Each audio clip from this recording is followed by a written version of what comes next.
Marcus, पृथ्वी से अलग एक ऐसी खूबसूरत दुनिया जहां के लोगों के पास जादू तो नहीं, लेकिन उससे भी बढ़कर शक्तियों का खजाना था, जिसके जरिए यहां हर कोई मार्कस पर अपनी हुकूमत चाहता था। यहां जो शाही होता था वो कानून बनाता था और कमजोरों को कानून को मानना पड़ता था। मार्कस के सबसे जाने माने साम्राज्यों में से एक था ओहान साम्राज्य, और ओहान साम्राज्य का एक बड़ा खास शहर था मेसोडोरिया शहर।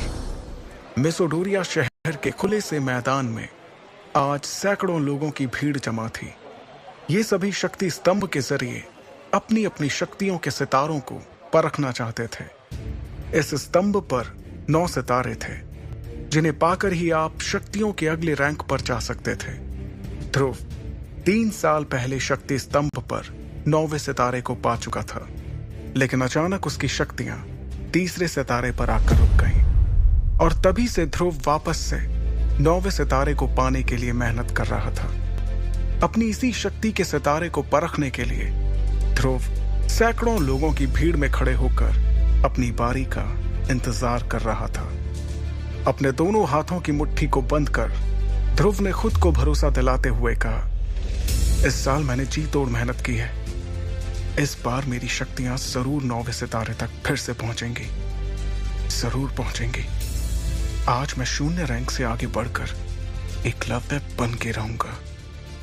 तभी एक घोषणा सभी के कानों में गूंजी, और अब अपनी शक्तियों को परखने वाले अगले शख्स का नाम है ध्रुव। जैसे ही ध्रुव का नाम पुकारा गया, वो लोगों की भीड़ से निकलकर बाहर आया और अपने कदमों को धीरे धीरे बढ़ाते हुए ऊंचाई पर रखे एक बड़े से पथरीले स्तंभ की ओर बढ़ने लगा, जिसका नाम था शक्ति स्तंभ। शक्ति स्तंभ के ठीक सामने पहुंचने के बाद ध्रुव के जहन में कई बातें चल रही थीं। ध्रुव जब सिर्फ 4 साल का था, तब से उसने प्रैक्टिस करना शुरू कर दिया था, और 10 साल की उम्र तक तो वो 9वें सितारे तक पहुंच गया था। फिर 11 की उम्र में वो 0 रैंक से एकलव्य रैंक पर आ गया था। शौर्य दल के 100 साल के इतिहास में ये पहली बार था जब एक 11 साल का बच्चा एकलव्य बन गया हो। लेकिन उसके बाद